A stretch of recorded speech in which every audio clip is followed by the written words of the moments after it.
Horror कहानियाँ TV. खून की प्यास पार्ट 2। और उसके बाद वो जंगल एक बार फिर से सुमन की चीखों से गूंज उठा।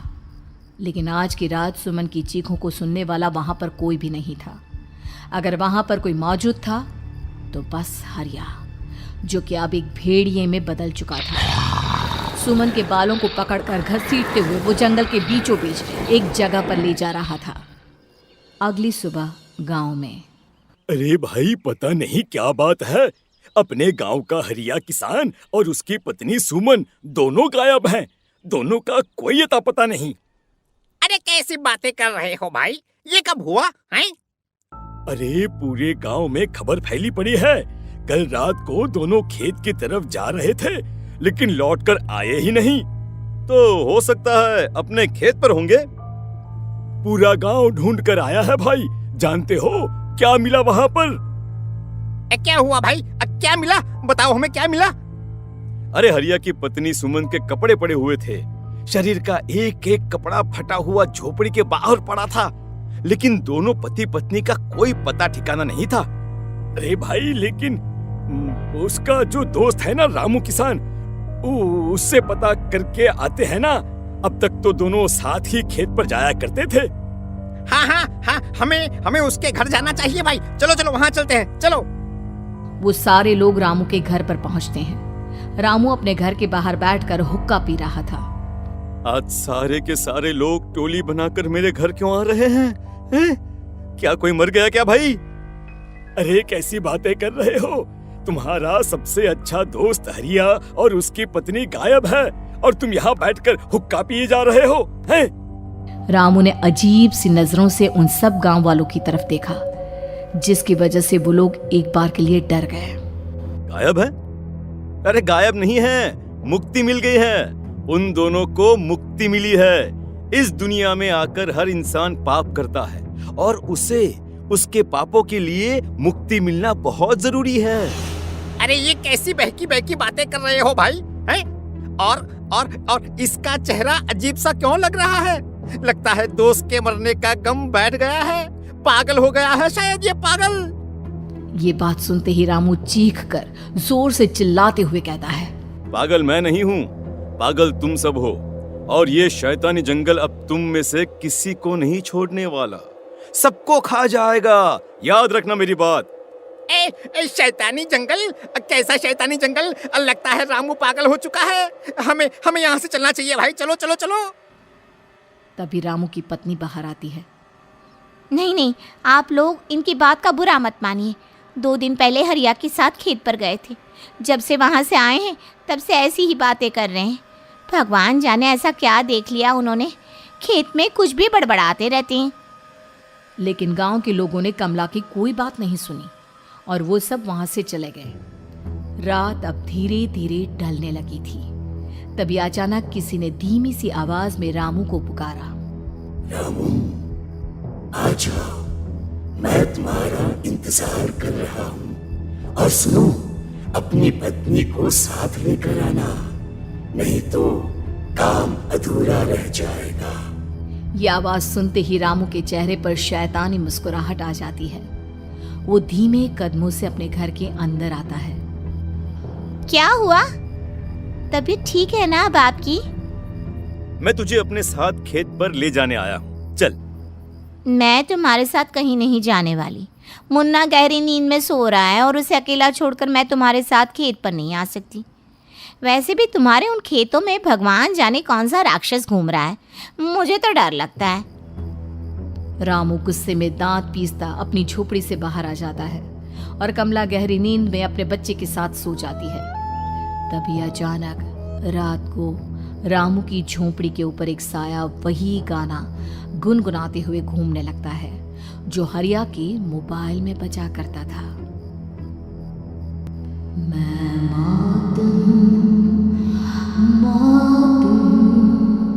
मौत जो पसरी है चारों ओर, जो आएगी कहीं से भी निगल जाएगी सबको। मैं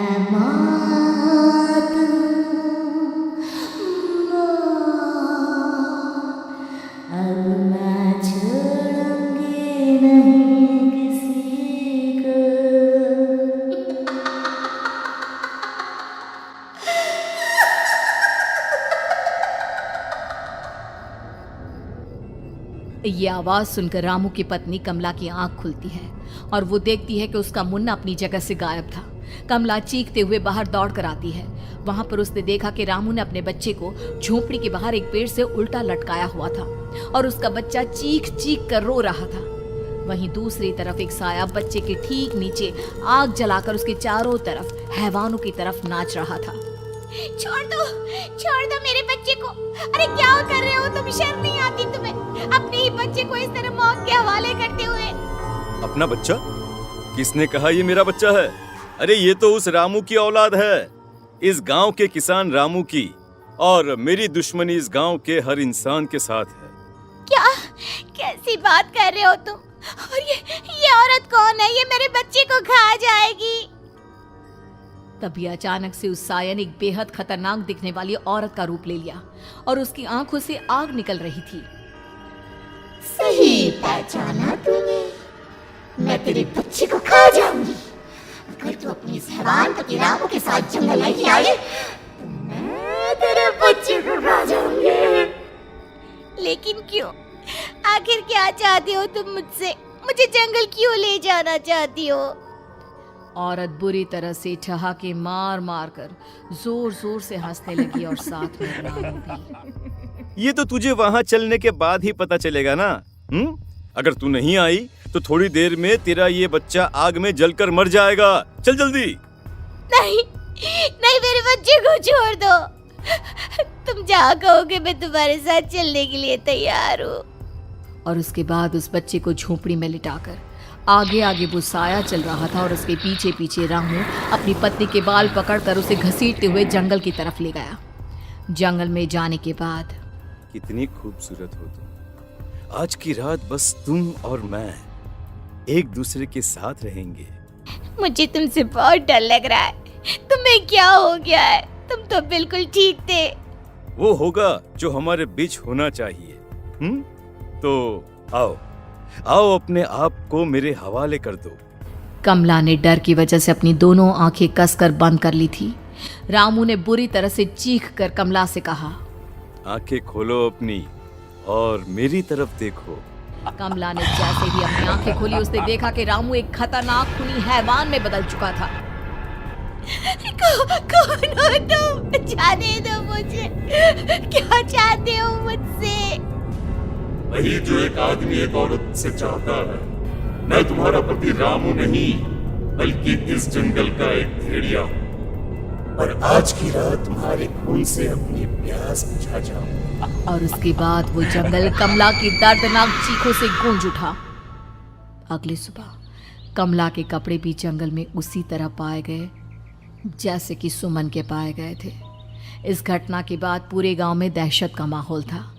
अपने माँ बाप की मौत और गांव में हो रहे इस तरह की घटनाओं की खबर सुनकर किशन शहर से गांव लौट आया था।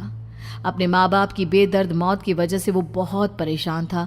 तभी अचानक उसे अपने घर में खाट के नीचे पड़ा हुआ वो मोबाइल फोन मिला जो उसने अपने पापा हरिया को गिफ्ट किया था। अरे कितने प्यार से पापा के लिए मोबाइल फोन लेकर आया था। इसे एक दिन भी काम में नहीं ले पाए। और आखिर कौन है जो गांव में इस तरह की हत्याएं कर रहा है? क्या है इन सब के पीछे? क्या है? मुझे पता करना ही होगा, वरना एक दिन पूरा का पूरा गांव खाली हो जाएगा। इस गांव में एक भी जिंदा इंसान नहीं बचेगा। गांव के लोगों की मदद करने के इरादे से किशन अपने गांव से दूर एक दूसरे गांव में बहुत बड़े तांत्रिक के पास मिलने के लिए गया। तांत्रिक बाबा, अब आप ही कुछ उपाय बता सकते हैं। भगवान जाने हमारे गांव को किसकी नजर लग गई है। नजर नहीं लगी है, किसी ने तुम्हारे गांव को बद्दुआ दी है। किसी सताई हुई आत्मा का प्रकोप है और अब वो पूरे गांव में किसी को नहीं छोड़ेगी जब तक उसकी आत्मा को शांति नहीं मिल जाती। अरे लेकिन ऐसा कौन है बाबा? किसकी आत्मा है और कैसे मिलेगी उसे शांति? मौत है मौत, कहीं से भी आएगी और सबको निगल जाएगी। इससे बचने का सिर्फ एक ही उपाय है, लेकिन उस उपाय को करना आसान नहीं होगा। जो भी उस उपाय को करने की कोशिश करेगा उसकी जान जा सकती है। भले ही मेरी जान चली जाए, लेकिन मैं अपने गांव के लोगों की जान बचाने की पूरी कोशिश करूंगा बाबा। तो ठीक है, फिर अगली अमावस की रात जैसा मैं कहता हूँ वैसा ही करना।